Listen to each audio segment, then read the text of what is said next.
It's the morning of May 17th, 2017, 5/17/17. And we're here at Airborne Speedway. Is that the correct title, Speedway? The correct title now is Airborne Park Speedway. I know it's changed. I know it's changed a lot over the years, but Airborne Park Speedway officially now. All right, Airborne Park Speedway. Who am I talking with? Robbie Knowles, media director here at Airborne. Media director. Boy, that sounds official here for a young fellow like yourself. Well, you have to get as official as you can with titles sometimes to make people feel a little bit better, right? That's right. I've known Robbie since he was in diapers. In fact, his mother and father left me at a hockey game one night a couple decades ago and decided to go out and have a baby that night. And, we were covering a hockey game, and the next thing I knew, Rob and Lisa were parents. I mean, Rick and Lisa were parents, and this is the result here many years ago. Yeah, so that would have been about 22 and a half years ago now that would have happened, and ironic that it happened to be at a hockey game because that's where the Knowles family usually is. Or here at the racetrack. That's right. A Saturday in the summertime, you can sure bet that as long as it's not raining, a Knowles will be at this racetrack. Robbie's one of those guys that grew up here. His father, Rick Knowles, the late Rick Knowles, was a longtime voice here, and of course your uncle Rob Knowles. So you guys, you kind of followed in your father's footsteps. Yeah, it's but back when he passed away, it's going on 5-6 years now, and Wow. Looking back on it, years prior when he and Rob were both announcing, it was never really in the back of my mind that I'd end up in the booth announcing on Saturday nights. I always had the feeling that I'd be around the racetrack, but we were doing the Motorsports magazine show at the time. I was helping out with some of the filming of that. I figured that would be my role for a long time, and just being able to enjoy the races. But unfortunate circumstances. But that allowed me another opportunity to jump in the booth, and that also opened up a couple of avenues as well. I announced with my uncle local high school sports, some of the Plattsburgh state sports as well. So sometimes you need to turn a bad event into a good event, and certainly the announcing thing is something that I enjoy. Yeah, it's certainly in your blood, isn't it? Well, it is, and I think a big part of it. A lot of people talk to you and ask you, how'd you do that? How'd you get so good at that? And while I wouldn't be the first one to tell you I'm necessarily good at it, but a lot of it is sometimes you need to be confident in what you see or what you say, and a lot of it is just being able to tell the event well. And I, a credit to both my father and my uncle. Obviously listening to them for a number of years certainly helped things out, and I think just anybody that is interested in getting into radio or just announcing in general, I really think that just listening quite a bit and over the number of years that I listened to my father and my uncle, picked up a lot of things. You pick up when's the right time to talk, when's the right thing to say, and just the logistics like that. Uh-huh. And it's paid off, but you're a media director here, just... Yeah, and that entitles a number of jobs, and one of them is announcing on Saturday nights. Rob's still our lead announcer on Saturday nights, and I do a couple of the lower divisions and some of the Victory Lane interviews. But I'm here all week here at the racetrack, and the press releases and the payroll, a number of things that just take place in the office are things that I'm doing on a regular weekly basis. John Walker, who is the promoter here at the racetrack, back I want to say in November a couple of years ago, when he found out that he was going to be taking this place over after there was fear that it was going to shut down, he reached out to me, called me, and said that he would need some help, and asked if I was interested in being his media guy. And I said, let me get right back to you, and I sat down and thought about it for probably 4 or 5 hours and was able to return the call pretty quickly. I'm surprised it took you that long, but it wasn't something you were thinking of at the time, so you had to at least give it some thought. Well, to be honest, I think I had a hockey game going on, so I went to the hockey rink, thought about it, and then when I got all done and was able to get home, that's when I think I called it back. You got to do what you got to do first. Now, a lot of changes here. Among them is the new ownership, and I was fortunate several years back. Your father lined it up. I talked with Morris Broderick here, Mm-hmm. and Is it Curley, his last name? Tom Curley, yep. Yes, Tom Curley, who just passed away Yes, recently. yes, he did. Curley had just taken over, and Broderick, of course, was one of the ones who established this. In fact, the road we're on here is Broderick Road or Drive, or what's it called? Broderick Road, yes. Broderick Road. So that's if you ever wondered, it's Hunter Morris Broderick, who one of the founders of this racetrack. So we're fortunate to have that in our archives and history.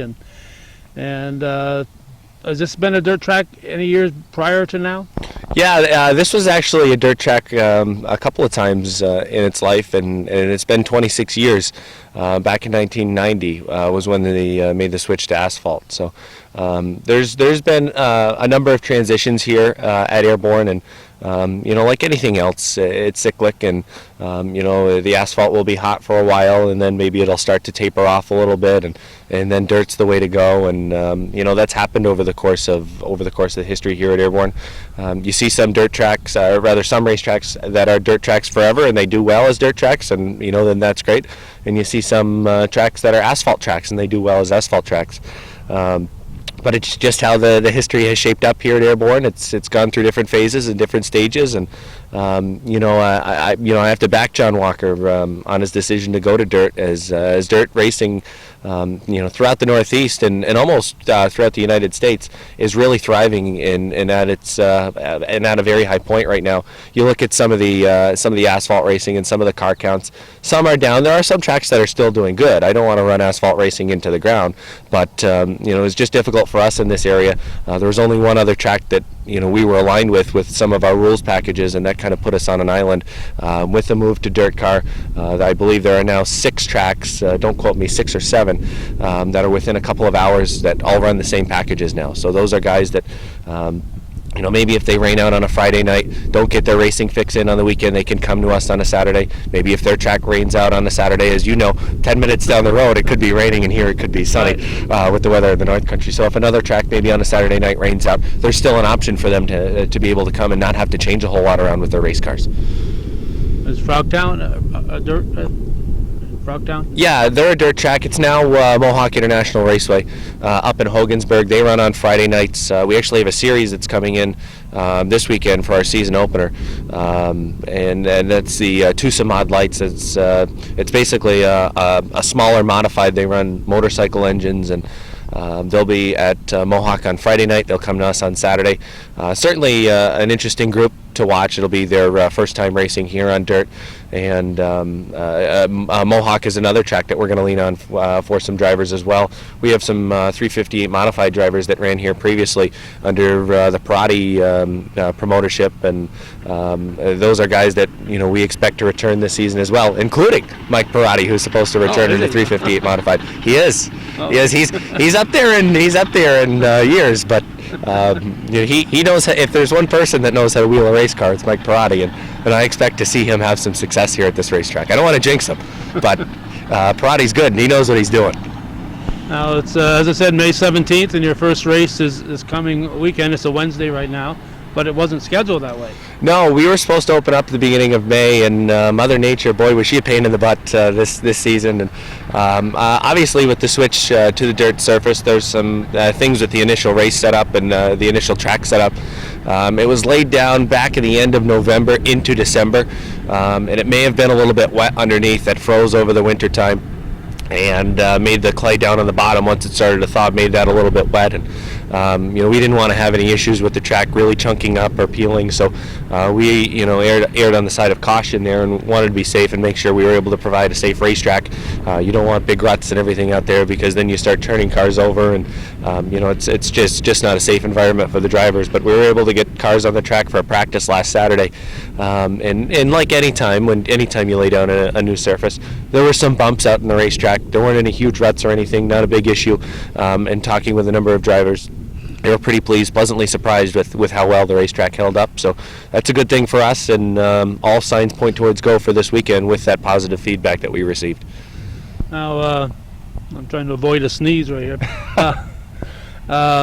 With the dirt, I would think its maintenance is probably more of a problem than I would think with asphalt. It's particularly when it comes to the weather, because over this past weekend. We had the Kentucky Derby, and I saw those horses crossing the finish line, kicking up the mud and stuff. And I said I wouldn't want my $1 million horse out running in that stuff, but they did, and it was a success. But here you got, when it's real dry, it's going to be dusty. You're going to have to water the track probably. Yep. And when it's wet, it's going to be a mud problem and a drying problem. Yeah, as far as now being a dirt surface, as far as rainouts and things like that go, you don't have as much leeway, if you will, as you did on the asphalt. Sometimes you could get a real heavy rainstorm at maybe 2 in the afternoon, be able to get cars out on the racetrack with the asphalt and have it dried up, especially if you have a hot afternoon with some good wind. Right. Have the racetrack dried up in time, for post time, maybe a couple minutes after post time, depending on how well that process went. With the dirt surface, that's not so much the case. If you get a heavy storm in the afternoon, it just makes the track condition very difficult. You can't go out there with race cars and try and pack it in as simply be too muddy, and you'll get cars sinking into the racetrack. So it's certainly very important to keep an eye on the weather. You don't want to throw cars out there on a situation where the track is too slick either, have them sliding up all over the place. And at the same time, you want to try and avoid having a super dry racetrack. As you see the racetrack off in the background now, it's pretty dry right now because our process hasn't taken place yet. As you mentioned, it's Wednesday now, and we don't race until Saturday. We'll start treating and conditioning the track on Thursday, Friday, and then Saturday as well, getting it ready for the event. Well, Mother Nature's going to help you treat it tomorrow. We're supposed to be getting some rain tomorrow. Oh, we're getting rain tomorrow? Yeah. That's perfect. We don't have to use our water off in the backfield. And perhaps maybe it can collect a little bit more as well. Hope you have good drainage on the infield there. Actually, back when Steve Fuller still owns the racetrack, but back when Steve made some capital improvements to the racetrack, down on the inside of the track, first I'll talk about the progressive banking that was added with the repave back in, I want to say, 2008 or so, when that occurred. A number of improvements that were made, also built a new control tower and then eventually another VIP suite and some improvements to the grandstands. Also added drainage down on the inside of the racetrack, and over the course of the last 8 seasons, it's really been noticeable how well the runoff of just the water. I think back to when I was a little bit younger, sometimes you'd see cars sliding through the infield, and while that was fun and cool for me when I was a youngster up in the tower watching cars slide through a puddle maybe in the infield because we had a monsoon the entire week, you didn't see that much, and our drainage is pretty good down on the infield. Okay, I'm going to grab that camera and we can start physically walking around here, and you can show me like this. It's got quite a little bank behind us here on this first turn here. Yeah, and quite honestly, I think that's going to provide for some real exciting racing. As you think about some of the things that we've seen over the course of the last few seasons, and with the progressive banking added on the asphalt, we saw multiple grooves of racing, sometimes a second and third groove being the preferred line on the racetrack. And now that it's a dirt track, there's pretty good banking. Almost think maybe a couple more degrees have been added, obviously, as the dirt's laid down on top of the asphalt. And I just think that that opens things up for a driver to flat-foot it around the top, and will certainly be interesting for fans to watch that. Okay, I'm going to grab that camera, and we're going to continue this interview with Robbie Knowles here at Airborne Park Speedway.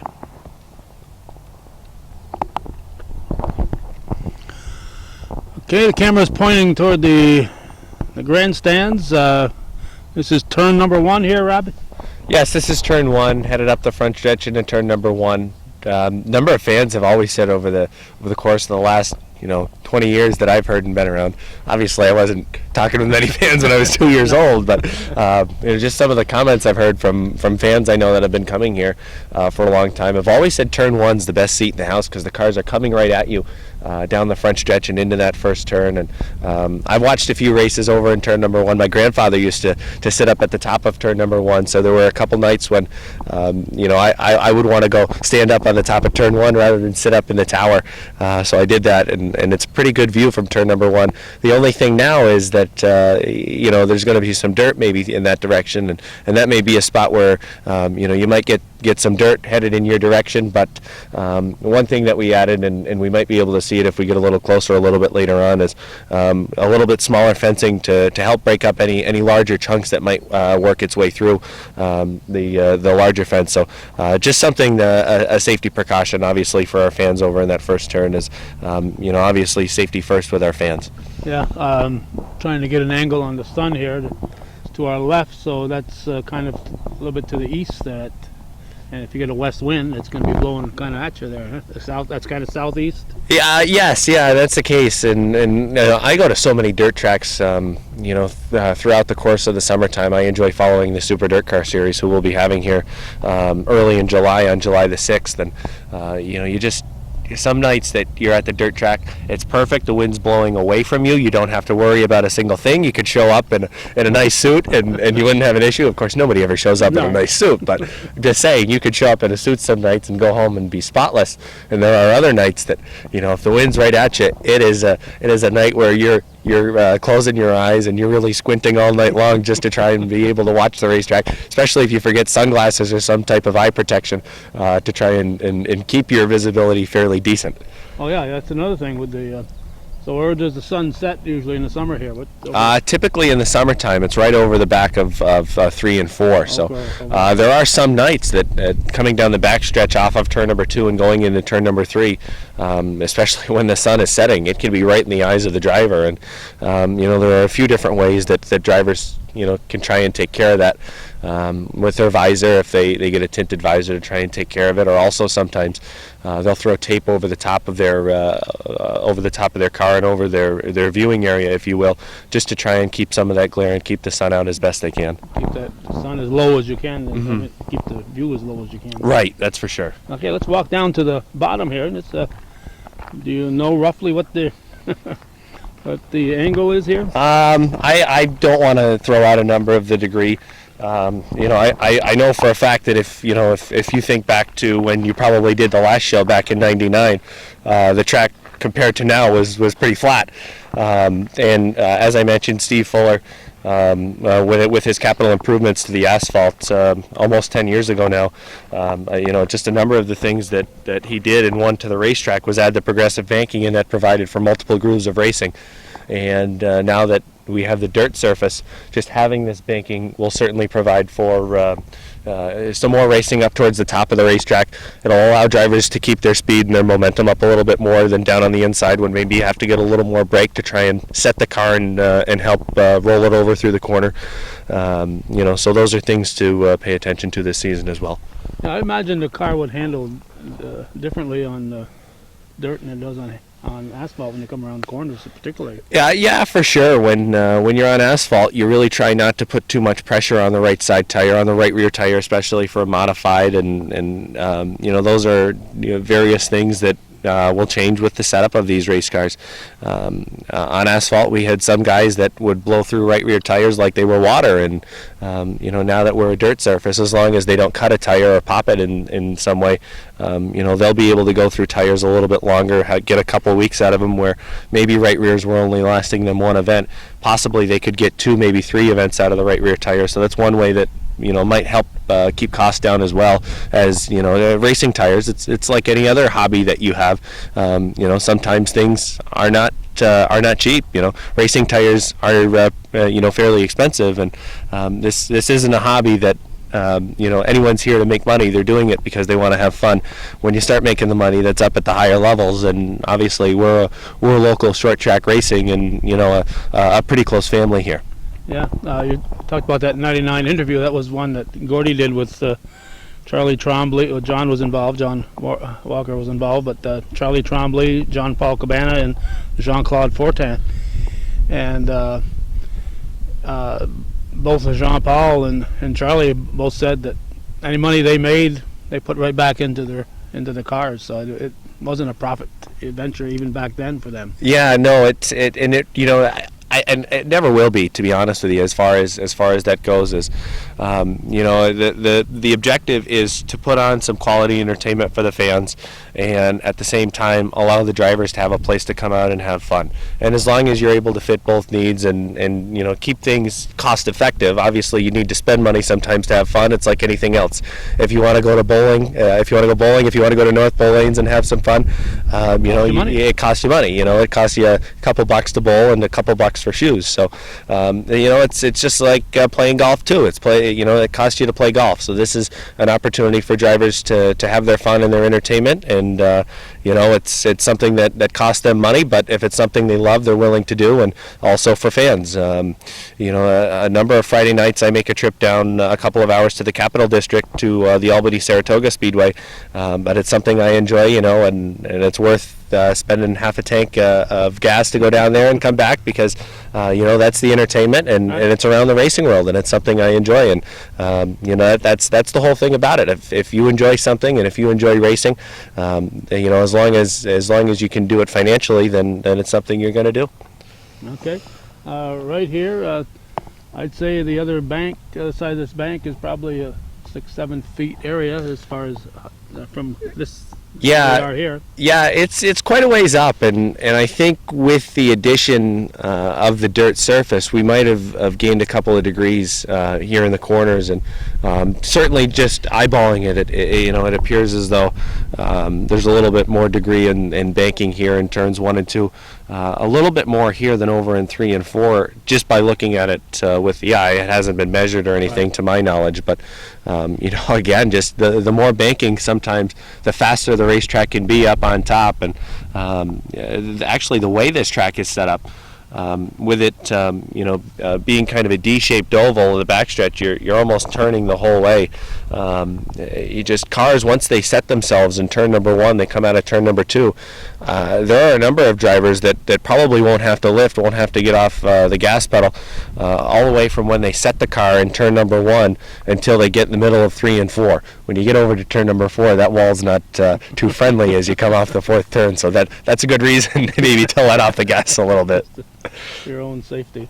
And again, talking with Charlie and Jean-Paul, they mentioned people finishing races with no front right tire. They just it blew, and they just you finished the race with 3 tires, because that outside tire was it the outside? No, the inside tire. Yeah, left front. Tire, yeah, left front tire. Yeah. The inside tire, they didn't, because all the pressure's on the outside, and that's right. And that's something with dirt car racing. A number of drivers that we have, and some of the drivers I've talked to at other racetracks, sometimes the joke is that if you have a left front flat and you come in and change it with just a few laps to go, people are going to pick on you, because that left front is almost meaningless. Yeah. It's just getting you around. That's all it is. And you see a number of drivers. If it's early in your event, obviously, if you have a 50-lap race and maybe it's lap 10, then you might want to reassess that, and you might want to come in and get that changed. But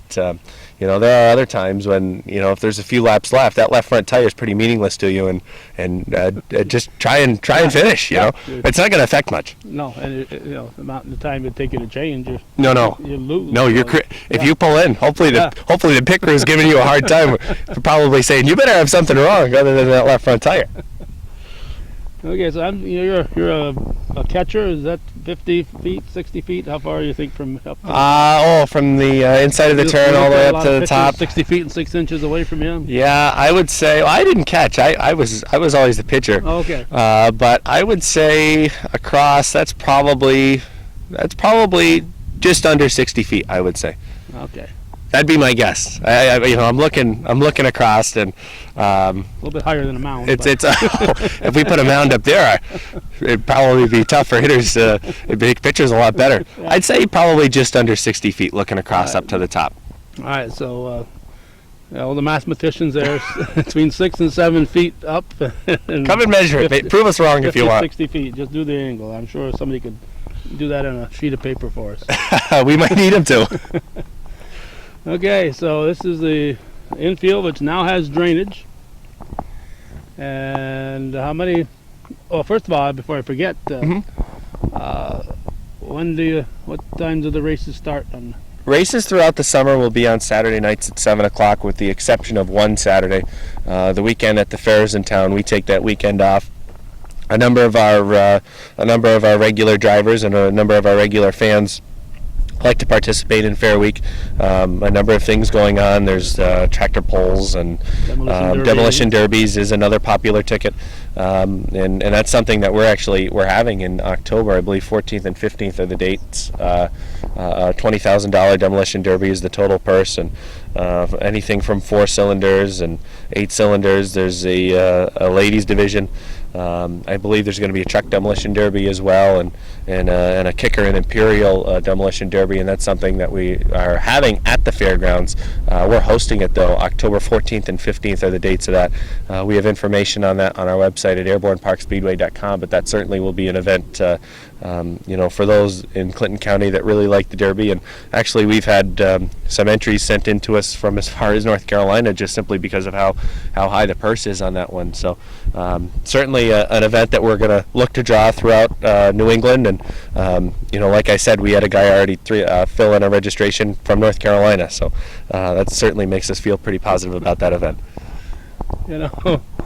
I try to keep an open mind on things, but everybody's got a different taste. Demolition derbies are just something I've never got excited about or understood how people could get excited about, but it sure is popular. Oh, it's extremely popular. I can guarantee you, and I can confirm, you'll never see me in a seat of one of those cars. I don't mind going to watch those events. Sometimes they can be really exciting. Sometimes it can be very frustrating too, when you get like a 4-cylinder and there's 2 cars left that are just kind of barely bumping with each other, and the cars that run forever.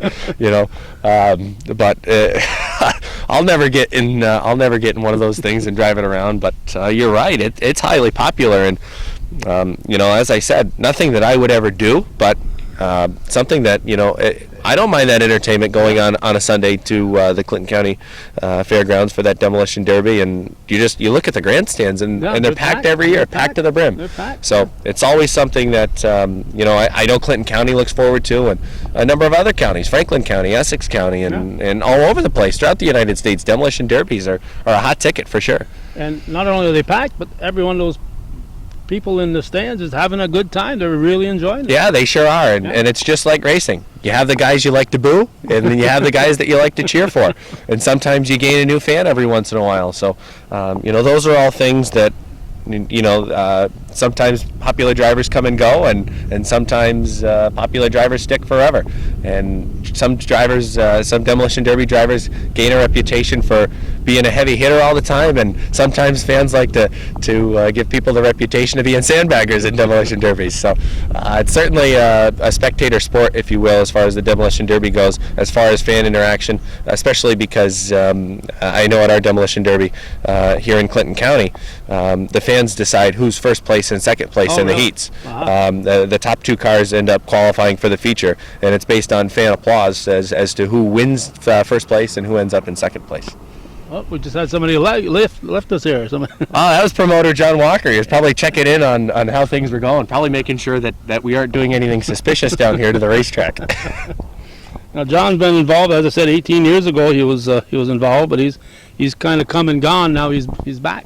Yeah, he is. John actually has a pretty good background in racing, and he was with the American Canadian Tour for a number of years, and with Tom Curley, and as you mentioned, Tom passed just about a couple of weeks ago now, and a lot of people didn't necessarily get along with Tom Curley's way of doing things, and you have to give Tom a lot of credit. He was a very successful short track promoter with his American Canadian Tour and how things were run over at Thunder Road. Being a Red Sox fan, Tom was always a guy that I got along with very well. Whenever I'd make a trip over to Thunder Road, I'd make it a point to go out of my way and say hi to him and see how he was doing. Oftentimes in the off season, I would send an email back and forth with Tom just to see how he was doing. We'd joke around about the Red Sox, how they might do in the season, and we had an email probably a month and a half ago that we were talking about the racing season coming up, and also talked a little bit about the Red Sox. So it's certainly sad to hear about that passing of Tom, and it's something that a number of people saw coming, as he was certainly sick for a long time, and he was able to fight it off, for a number of years. If you talk to people, 10 years ago, they would have thought that just with his health that he probably wouldn't live another 10 years, and it just goes to show how much of a fighter he was, and just some of the things that he did for asphalt racing throughout the Northeast. It just things that it might not ever be touched again in racing's lifetime, and you can't say enough about the guy. He was a hard-nosed promoter, and some people like to refer to it as his way or the highway, but that was his way of doing business, and he was pretty darn successful in doing so. So you can't take anything away from him for that.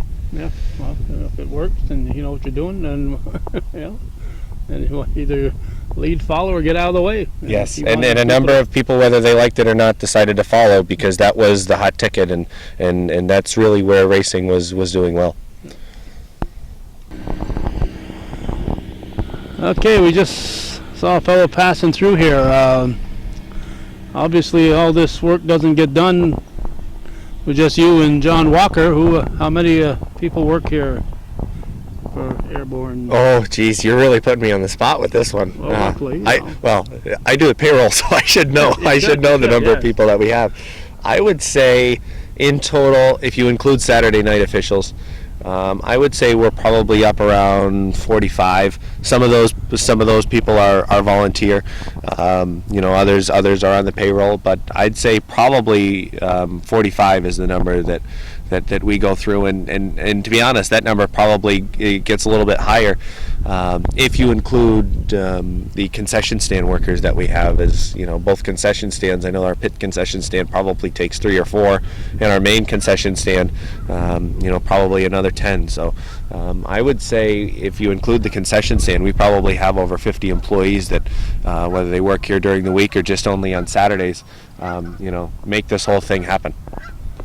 Okay, so you have a concession stand in the pit area. Mm-hmm. For obviously these guys come in with more than just the one mechanic. They come in. How big a crew can they come in with, a driver? Well, we'll let them come in with as many people as they want. Gotta pay. Yes, as many people as they want to come in with.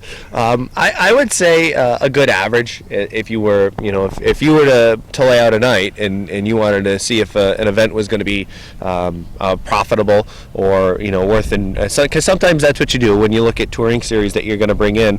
You have to lay down and look at and see how many cars they have on average, and an average. For crew members, depending on what type of series it is a safe number is probably 4. Guys that are touring typically will bring a good crew with them. Sometimes your regular local guys might only bring one guy with them. Some people do it all by themselves, and credit to those teams that work with just one guy or do things all by themselves, because that's certainly very difficult. So I'd say an average is probably 4. But on that note, those guys that sometimes are one-man shows or might have only 2 guys available, a credit to our garage areas. A number of guys. It could be the first place guy in points. That and 1 and 2 in points. One of those 2 could have an issue, and oftentimes you'll see those 2 working together to get a guy back out on the racetrack. And again, that I think plays up to the sense that no one's here to make money. They're here to have fun. They're here to challenge each other. Here to race. And I'll use one name, and he's been doing it for 25, 30 years now, helping everybody out in the garage area, and that's Bucko Branham. Bucko Branham on the racetrack, sometimes there are people and drivers that, maybe haven't gotten along with him over the course of the years on the racetrack. But he's a guy that, whether he gets along with you on the racetrack or not, he'll go over there and he'll offer a hand in the garage area. And to be honest with you, that's something that when I wasn't in the pits, when I was younger and growing up, when all I saw was the on-track stuff, that's something I would have never expected Bucko Branham to be. Now that I'm over in the pits, Bucko Branham's a guy that's willing to lend a hand to whoever it is. It could be a guy that maybe spun him out the week before. He might not want to go help that guy because he spun him out the week before, but he will. He goes over and does that. Bucko's knowledge with the racetrack on asphalt, he was probably the best as far as setting guys up and picking them out at turn number 2 down on the inside. And this will probably be a bit of a challenge at the beginning for Bucko to try and get the learning curve down and make things happen on the dirt surface. But watching him in practice on Saturday, he's a guy that it looked like he was starting to figure it out. It looked like he was starting to roll the car through the corner, and I personally, I think it's only a matter of time before Bucko's comfortable on this dirt surface. Now, you said Steve Fuller's still the owner here, so having an owner from Fuller Excavation probably doesn't hurt as far as getting this track in shape. Well, I believe it was Steve's crew that laid the track down back in November and December, and a number of the a lot of the machinery that we use and a lot of the different vehicles are with the assistance of Steve, and so we certainly appreciate it, and it's a good thing to have a guy like that on your side and involved. And Jamie Atkins is also an owner of this place with Steve Fuller. John Walker is leasing the facility from them for the racing entertainment, the racing venue. But a number of the vehicles that we have working on the racetrack, you'll see the blue Stephen E. Fuller sticker on the side of those. Now, every week except for Clinton County Fair Week. Yeah, and I want to say that's the 22nd. I want to say that's Saturday the 22nd this season. Of July? Yes, of July. Okay. So every week at 7 o'clock. Yeah, and then we have permitting now. Yes, absolutely. And there's that one midweek show on July the 6th. That's a Thursday night. The Super Dirt Car Series coming into town, and those are all the premier drivers from them throughout New York State, Ontario, Pennsylvania, New Jersey. Just drivers that are of high caliber as far as dirt car racing goes, and those guys will be here on a midweek show on Thursday, July the 6th. Okay, and how late in the season will you go? You mentioned an October demolition derby. You won't be going every week once you get into too far into September, will you? Actually, we have into September we have a weekend off, and other than that, we've got a couple of Sunday shows. We've got the Robin Branham Crash for Cancer at the end of September. That's an enduro that we'll have here at the racetrack. So September is probably a little busier than it has been in the past couple of seasons. As far as our dirt car sanctioning, we were previously a NASCAR sanctioned track. We're now under the dirt car banner. The points have to cut off for the dirt car divisions, which is our Egglesfield Ford 358 modified division and the Fidelis Care Sportsman. Those points have to cut off the first weekend in September. We'll still have them for some races, but they'll be bigger events. And then our other divisions, the Porteous True Value Renegades, Bush Beer Mini Modifieds, and Strictly Stocks, their points will go through to the final point counting event, which I believe is September the 24th. It's the next to last Sunday in September that we'll be racing up to, and that'll be the Leon Gagnon Memorial event. Of course, Leon Gagnon was a racer, not only here in Clinton County, but he raced in the province of Quebec, raced over in Vermont, raced at Mohawk for years, and down at Albany, Saratoga. He certainly had plenty of miles on his familiar blue bus, and eventually ended up upgrading to the hauler. But this dirt track, Leon passed back in 2015, and it's kind of a shame that he's not able to be here and witness this and be able to test this out, because he's a guy that certainly would contend very well on this track. You left kind of suddenly too. Wasn't a lot of notice with Leon. No, he did, and he might have gone out the best possible way for a race car driver, as he had won the race over in Vermont, and he was coming around for the victory lap, had his checkered flag in his right hand, had the steering wheel in the opposite hand, and had a sudden medical event, and just unfortunate that happened to him. But as far as a race car driver goes, you go out with the checkered flag in your hand. There's probably not a better way to go. He didn't want to leave that early, but he was only in his 50s, I believe. Yes, he went out a winner, and that's good for Leon, because that word sums up his career, winner, as he was pretty successful wherever he went. You mentioned that Egglesfield Brothers event. businesses that help promote these races are a big factor in making this a success here at Airborne, right? Yeah, absolutely true. Without the sponsorship, we don't have racing. And that's all there is to it. If you don't have good sponsors and good help with this business, it's just like race car drivers. Those businesses and those sponsors are on the side of the race cars for a reason. Without good sponsors, without good help, none of this is possible. And we have a number of great sponsors, and that's one thing that you might be able to advertise your business out here at the racetrack and get good publicity for that as well. But we certainly appreciate the support as that helps us get through the season as well. Now more so than ever, as the fuel costs just go up with track maintenance, as you have to run vehicles out here on the racetrack 3-4 days more a week than you used to. And I believe in just the last week and a half, when we had all the issues with the rain, I want to say the number was $1,800 in fuel, in that day, in diesel fuel that we went through in about a week and a half, and that will all add up over the course of the season. That's without making a dime yet. Yes, and that's the other thing too. We hadn't opened up the gates yet, and that's an $1,800 hit in just a week and a half. That is something that is it's unavoidable. It's Mother Nature, and right. It's something that has to be done. You have to spend that money, and sometimes you have to spend money to make money, and that initial setup cost us and took a hit there. And we expected to have racing obviously early in May.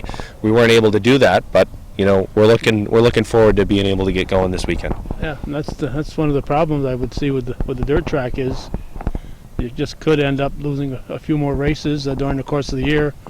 You always lose a couple because of the weather, and you can't afford to lose too many because of the weather, and still make this viable. Right, and we're in a position now where we've lost a couple of races, and what else is difficult too? Those sponsors that were on those races, trying to find a spot that works for them, right, and also works for us. As we intentionally leave a couple of holes in our schedule as far as sponsorship goes. You're not, if you get through a season with no rainouts, then you should go buy a lottery ticket or something. But we leave a couple of holes intentionally, knowing that we'll probably run into a couple of rainouts and need a spot to fill. But starting off 0 for 2 as far as the rain goes, that's starting to fill up those open spaces. So we have to keep our fingers crossed and hope that the weatherman's on our side throughout the rest of the season. Okay, we're going to walk a little closer to John. It doesn't seem like he's going to come to us, so we'll have to go to. I think he was waiting for us to prompt him. But this is the corner right here where little Robbie used to come with his grandfather. And yeah, I'd sit right up in turn number 1 here. It would depend on the week. It depend how early we got here, whether we would either be in section B or section C. Always up on the top standing though. All right. So we're going to shut this off, and maybe we'll coax John out of that truck.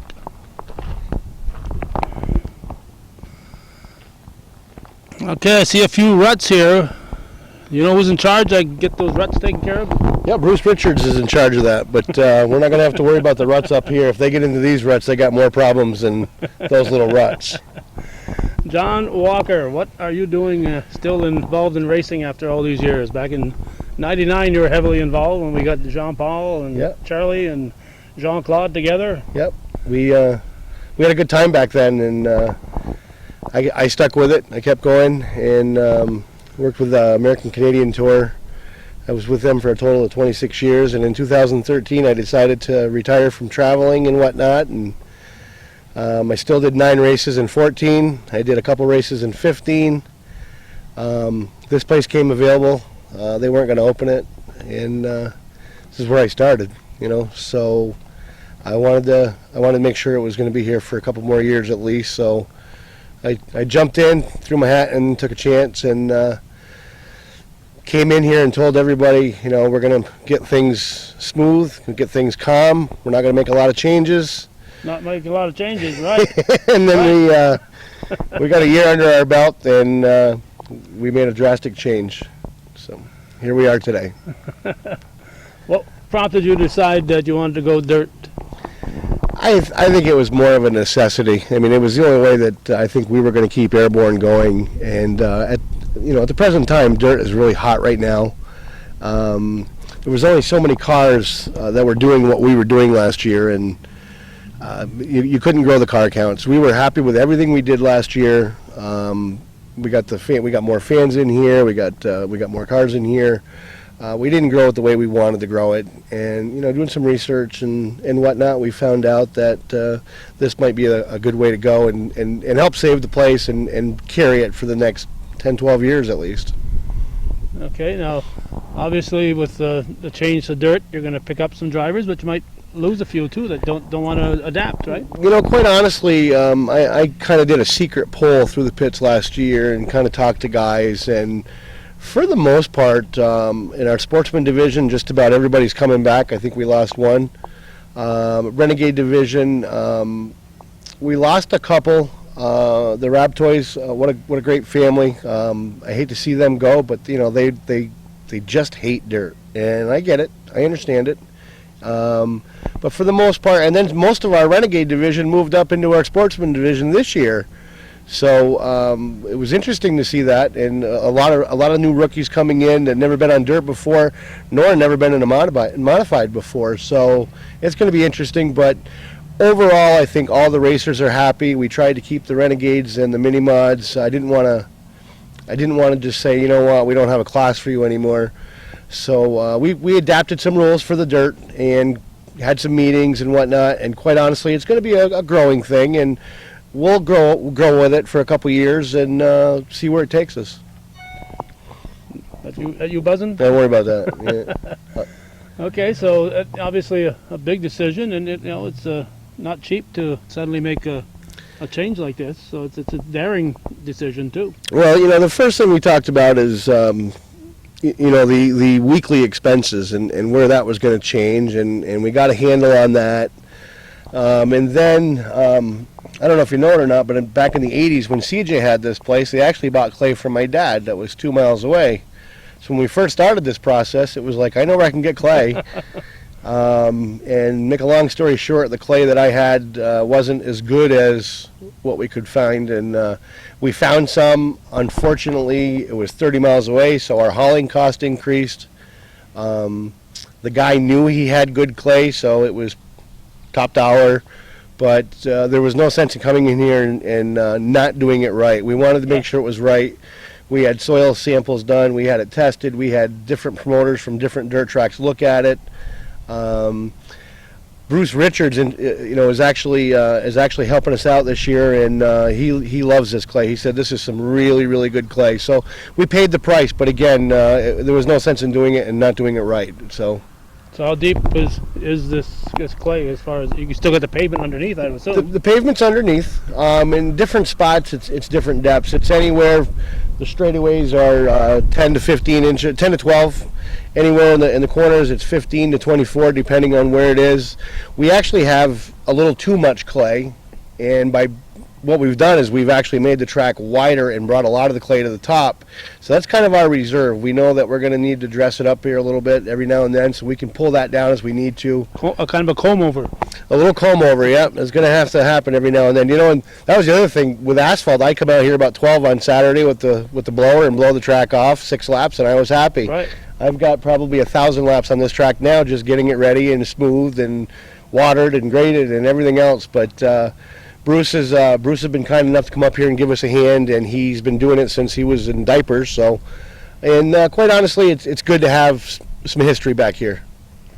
Now, you're going to have all the same classes and divisions that you had in prior years? Anything new? Well, the 358s are coming back. They got rid of the 358s, I believe, in 2015 before I got here. And quite honestly, that's when you start seeing your crowds drop and your fans, go away. And one of the things we said is we definitely have to have 358s back here. That's what made this thing work. So we brought that division back in, but the rest of the divisions are the same. Okay, so people are used to seeing whatever, they're going to come back and see that stuff. Yeah, we also started another division. It's a strictly stock division. And I mean, it's kick the glass out, put a cage in it, make it safe, and come have some fun. And that's what we're trying to do. Is we're trying to get people out of the stands. They sit there and they say, "Well, gee, why did he do that? I can do better." Well, now it's time to prove it. Now it's time to prove it. But it's a low cost. Make the car safe and have some fun. Now, you mentioned safety. What responsibility does the track have to make sure these cars are worthy to be out there? Obviously, if somebody's car is not safe and it runs into me, Yep. I'm not going to be too happy. So Right. what responsibility Well, do you you guys know, have? we hooked up with Dirt Car. We're sanctioned by Dirt Car. They have a great set of rules. They're very, very safety conscious. So we're following their rules, strictly. We're 100%. We're following their rules. They've got some great safety stuff. We've had 3 pre-tech inspections, in fact, about safety, and we're making sure the belts are right, the cages are right, and everything's right. The helmet. 3 years old on the seat belt, stuff like that. So they've got some pretty. I got some pretty good tech guys, and they're really safety conscious, and we care about that first, and then we'll worry about checking the legalities of motors and all that stuff second. Yeah, well, after the race, that's Yep. that's the Yep. problem. But so are they inspected every week or just? They'll be inspected just about every week. Yeah, they'll get a sticker. And for the most part, the cars aren't going to change. But if we'll do random checks from here and there, and they'll do some walkthroughs through the pits like they've always done. And I got a really, really, really great team. They're really thorough. They want to help the racers. Last year I had a lot of racers compliment us on the tech team on what they did and how far above and beyond they've gone. So it's a learning curve for them because it's a little bit new equipment, but I think they'll adapt real quickly, and the racers will work with them. What's the capacity here? How many folks can you fit in here, fan-wise? Right now, I think the total, if we pack the place, I believe it was like 3,400 people, and that's giving some people. That's going on the numbers on the grandstands, and that's giving some people some pretty wide areas. We didn't want to crowd them and crunch them in there. People keep telling me, well, you're going to have to add more grandstands. Well, there's some up there. I got some up back, and we'll add them if we need to. And some picnic tables back there too. Yeah, we put a little, I put a little barbecue area in there last year for some of the corporate sponsors and whatnot, if somebody wanted to rent the thing out or whatever. And I think that thing seats right now 80 people. So, it worked out really well. It's a good place to go and enjoy the races and have a company party or a family picnic, whatever. So that worked out pretty good, and we're looking for it to be stronger this year. Have you ever had to turn people away? Not yet. Not yet? Not yet. Overcrowded? How about in the track's history? Has that ever happened? It has. The story, and I probably mentioned it on the first one, but the story I got is when they had the NASCAR race here back in, I believe it was '54. Maurice Broderick had the gate open. I don't know what the price was, but the cars were lined up all the way down to Airbase Curve, is what I was told. And he had so many people in here. Back then there was trees behind the grandstands, and people were in the trees. And the state police came and said, you got to stop. You can't sell any more tickets. We got the whole roads backed up. He already had his money, so he, being the businessman he was, said, well, if I can't sell tickets, I'm opening the gates and just letting people in. Yeah, he got the traffic done. He got the traffic done for the police. The fans had a good race, and so it was his way of promoting back then. So. Well, what the heck, if it's better than sending those people away because they won't come back. If I have a traffic jam down to the airport curve or the airbase curve, I'll open those gates. Okay, so 7 o'clock every Saturday except for the Fair Week. Fair Week we're going to shut down. There's no sense in, I think that the fair, gets one shot a year. Generally, they're fighting rain, and I think it's fair that they get a fair shot. And quite honestly, I think our racers need the break. Our fans need the break. Our racers need to spend some time with their families. So I always encourage, go out and go take the weekend and do something. Oh, I've just figured out you just said it. It's going to rain. It's Fair Week. It's going to rain anyway. So why Generally, bother? yep, Why bother promoting a race that? Yep. Good thinking, Jeff. Yeah. Okay. Robbie's doing a nice job of giving us the tour here. What do you think you should tell us about that you want to make sure is covered here? Well, I think the importance is a lot of people are looking at us right now. Obviously, our opening day is this Saturday, but a lot of people are looking at us. It's brand new clay. It's a brand new surface. It's not going to be perfect. We know that we need to work on it, and it's one of those things where Mother Nature is going to dictate a lot about how the track is going to be. So we can only do so much. We've lost 2 races already, but we probably could have raced on one of them, but I wanted it to be right. There's no sense in doing Especially that first one. That first one needs to be right, and we had a practice this past Saturday instead of a race And we needed that because a lot of our guys weren't on dirt before, and they needed that practice. We needed the practice, and we got it, and it worked out good. The track was a little rough here and there during the first stages. We went out there with a grader and the water truck. We put some water on it. We tried something, and this is, again, for us, it's a trial and error also. We tried something, and the second half of that practice was very successful from what the drivers told me and everybody told me. So the track held up really well. It started to blow up, as you can see a little bit, which is what it's supposed to do. It's good. We're looking for a dry, slick track, and that's our goal. And that's going to take a little bit of work to get to it. I mean, we just don't know exactly how much water to put down. We don't know exactly how much packing to do. So we have to learn, just like the racers have to learn, on what gears to use and what shock package to use. So we'll get it. We'll get it. And quite honestly, the people I've talked to, the racers, the veteran racers, they've told me this is going to be a fast racetrack. So this is going to be hopefully this will be a premier facility in the lines of dirt tracks in the Northeast. It's a quarter mile? This is 4/10 on the outside. 4/10. Yep. Okay. On the outside, it's Yep. obviously, Yep. if you're familiar with the high school track and field, you're getting the inside track, you're not Well, as far as the outside track. Yeah, but it's a little bit different with dirt because you can make a good racer will actually make himself a cushion up here on the top, and he could be a lot faster because you're pinching Right. that car a lot more Well, on the bottom. Yeah, and he's got to be making sharp turns in the bottom. You can Yeah, go exactly. wider turns farther out. So yeah. Yep. So 4/10, and One of the big things is I think is that's unique to this racetrack is the banking. There's not a lot of dirt tracks that have this type of banking. this is steep. Yeah. Yep. And then the other unique thing is because this is almost formed like a D, you're going to have a lot more throttle coming out of the second turn, going all the way into the third and fourth turn, where if you have a straight oval, you're going to have to set 4 times. With this track, I think you're going to set going into 4 and you're going to set going into 1. And once you get it pointed, I think you're not going to have to worry about setting in 2 and 3. All right. And I heard the best thing to do is keep turning left. Is that correct? Well, you'll be turning some of these cars right because these things will be sideways just about almost at the flag stand. They'll be sideways, so you'll need to turn right to gather it up. But it's quite different than asphalt. And whereas if you get a little bit sideways and you turn right, it might hook you right into the wall. But dirt is the dirt cars are going to be something to watch on this racetrack. Now, have you ever done any racing yourself? Yeah, I've raced twice, and I really don't want to talk about it. Very short interview on the racing career of John Walker. Let's keep it that way. All right, thank you, John. Thank you. All right, we'll get back and let Robbie earn his money talking with us. Good. There. Thank you very much. Okay, the new banner says, "Welcome to Airborne Speedway," but as we learned earlier, it is Airborne Park Speedway.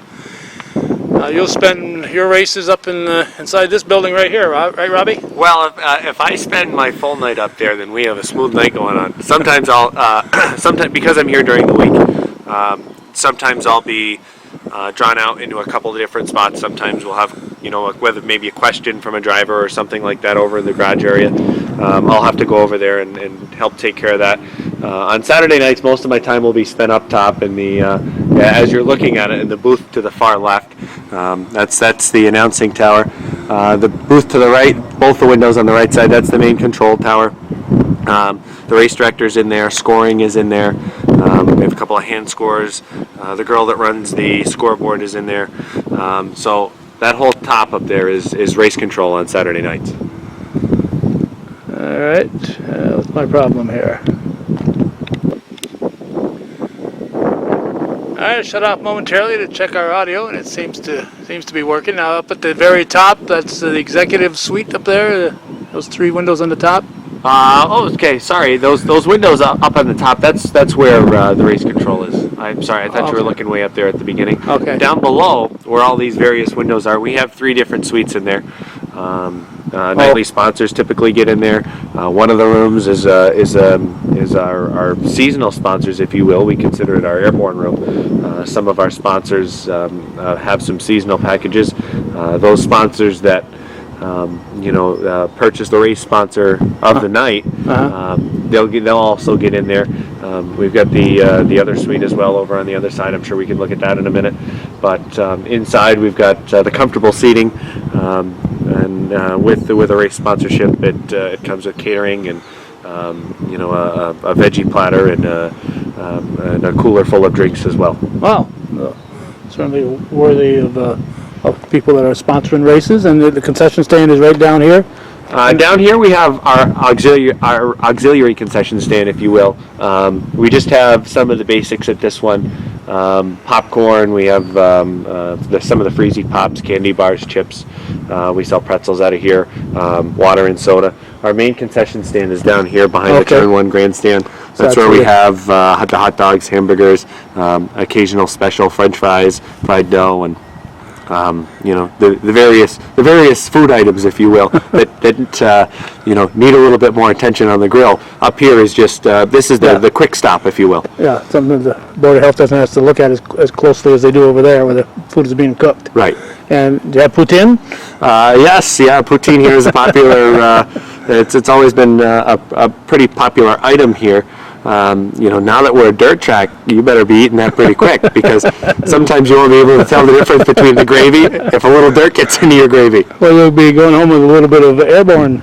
Yes, that's right. Like they take samples sometimes of, some people might have some dirt from Fenway Park. You can have some dirt from Airborne Park Speedway. There you go. Now this is right where it all starts and stops right here, right? Yeah, this is our start-finish line. Our flagger's up in the box here, and Jason Lemoy is our chief starter for this season. He was our chief starter last season. He's been flagging for a number of years here at Airborne, and he does a fine job. And this is where it all starts. This is the start-finish line. And, cars will make their way, obviously, to our right up into turns 1 and 2, down across the backstretch through 3 and 4, and when they come off of turn number 4 down the front stretch and they cross this point that we're at right here, they've completed a lap successfully. They haven't needed the wrecker to help them do that. Will there be a line painted here? I don't see any. On dirt, no. Typically there isn't a line painted, simply because as the cars go over it, it would just chew it up. And with all the track maintenance that takes place, turning the track over and watering the track, there is a transponder underneath us in the ground, and that helps pick up the scoring. You still have a couple of hand scores in case of computer error. As great as technology is, sometimes it fails, and you always have to have a hand scorer as backup.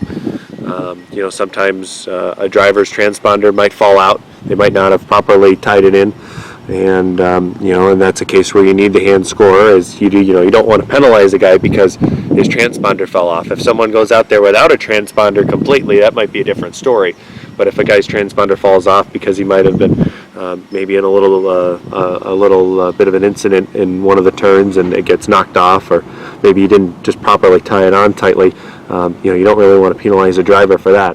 So we have hand scorers as well. Okay, so this is something since I don't follow the racing, wasn't aware of this transponder, so it electronically talks to the finish line here. And we have the scoring computer up in the main control tower, and one of the things that's nice about the transponders and the electric scoring is it really makes life a lot easier when it comes to lineups. You don't have to double check 2 or 3. In the old days, if you will, when everything was being hand scored, sometimes you had to double check with 2 and 3 scores to make sure everybody had card number 75 in the 5th spot on the previous lap. There are a number of different things. Sometimes you go back to the last completed green flag lap. Sometimes if 3/4 of the field has made their way through, you take that lap. And just by having the transponders and having that on the computer, it makes life so much easier to be able to just click that button and be able to spit you out the running order. Now, but the transponder will tell you who actually finished first then, right? It will, and another thing it does, it gives you the lap times for the drivers, which is something nice to talk about from an announcer standpoint. The guy that's in first place isn't always the fastest car on the track. A guy could start in 15th based simply on our handicapping system. The more success you have, the further back in the field you start. And that just balances out the field and it makes for more excitement for the fans. If the top dog's coming from 15th in the field, he's got to pass 14 cars to work his way to the front. So that provides more entertainment for the crowd, but it also gives you the lap times and actually will also give you the average speed of the driver as well. Now, where is the transponder? Obviously, it has to be a uniform place where the transponder is, otherwise somebody could have it in the front grill. Yeah, well, and sometimes human error with measuring, will provide an issue. I know we've had cases before. We've had the transponder in on asphalt as well for the last few seasons, and I know there have been times where the eyeball says the car on the inside won, but the transponder says the car on the outside won. And all you have to do there is, inside our rules, there is a spot where the transponder needs to be mounted, X amount of inches from the back of the car or from the front of the car, whatever that measurement might be. And that's just simply a case where if eyeball says inside car one, transponder says outside car one, You go find the transponders. what we'll do is we'll take them in tech. We'll measure and see where those transponders are, and try and compare the difference there. But 100 times out of 100, that car that was down on the inside that crossed the line ahead is going to end up being the winner of that race. Without the start-finish line, it makes things it will make things a little more challenging in that regard. Because the photo finish won't tell you where that finish line was. Right, you almost have to pick a spot and draw an imaginary line almost. Or you could put a marker up on it. Right, also that you can have a mark down towards the inside as well that you're looking for. Yeah. All right. Anything else, Robbie, that you think is important? Again, we're going to doing this on May 17th, and this coming weekend, that'd be May, 21st or so? Saturday's the 20th. 20th, May 20th, 2017 is when the first race will be, and it's going to be every week, every Saturday, and some Sundays thrown in there, so go to the website. Yeah, the website's airborneparkspeedway.com, and I think the most important thing, if you are an avid asphalt fan, that's been in the Clinton County area. I think the biggest thing is give this a chance. If you don't like it, then you don't have to come back. But being here all my life and seeing asphalt racing, I was born in '95, and obviously I told you the switch was right around '90. And throughout my lifetime, this has been an asphalt track. I'm really looking forward to the change in surface. Like I mentioned earlier in the interview, I go to Albany-Saratoga Speedway on Friday nights as often as I can. I really enjoy the dirt track racing down there. I love the asphalt racing here. I'll go to Thunder Road once in a while and watch that asphalt racing. I enjoy both styles of racing. And to me, there's nothing wrong with being a strong fan of asphalt and a strong fan of the dirt racing as well. And that's going to happen. You'll get guys that love both, and regardless of the fact that we've been an asphalt track for the last 26 seasons, there is still a good following locally for dirt track racing and that Super Dirt Car Series like I talked about. Mike Perotti is the director of series and sanctioning for Dirt Car Northeast, and he is directly involved with that Super Dirt Car Series. And a number of people, and just talking with Mike, he said you wouldn't believe the number of Plattsburgh people, Clinton County residents, that I see it at a track down in Albany, that I see at a track maybe up in Quebec, over in Ontario, and sometimes even as far out west as the Utica Rome Speedway. So, there's a good quality product to be seen here on the dirt at Airborne, and family affordable entertainment. It's $12 for adults on regular events. Kids 12 and under are free of charge. Concession stand prices are very reasonable, and talking with our promoter John Walker, that's one thing that he has really tried to key in on last season and this season as well. Being able to take that family out. You compare it to the movies. If you go out to the movies on a Saturday night for a family of four, it's usually a $50 bill. If you come to the racetrack, a family of four, 2 adults and 2 kids under 12, that's $24 to get in. Plus, your food at the concession stand keeps you under a $50 bill. And it'll probably the popcorn's cheaper here than at movies. Yes, yeah. I think that's the key. Family, affordable entertainment, and with the prices, I think it does a pretty good job. And I don't think you'll be disappointed this season here at Airborne. And almost all your favorite racers from past years will be here. Just a very few exceptions. Yeah, there are a couple that wanted to stick with asphalt, and you can't blame them for that. a number of the regulars from last season will be here, and drivers that were here in the past are coming back, and some drivers that have never been here before that are very excited about the racetrack are coming. And as far as the office goes, some of the paperwork that I've been going through, I've got commitments out of a couple drivers from Ontario. I've got drivers from Quebec that are coming this season. Paperwork on drivers from one driver from Corinth, another from Granville down to the Capital District, a couple of drivers as well. So there's a lot of talk about this, and there's potential for this track to be, right up at the top with dirt tracks in the Northeast. And I think John keyed in on it too. Is the first couple of weeks things aren't going to be perfect with the racetrack and with the surface. It's going to be a process, and it's a learning process for us as much as it is the drivers getting used to this new surface. But as long as things progress the right way and things are done right, there's a lot of potential here for this racetrack to have huge success. All right. So it's a learning curve. It's 4 curves. Yes. 4 learning curves, and sometimes for us, 400. All right, we've been talking with Robbie Knowles, the media director here at Airborne Park Speedway, and looking forward for a very successful start of the season this year of 2017. Thanks, Calvin. All right, thank you, Robbie, and thank you for watching and supporting viewer-supported local television, Hometown Cable.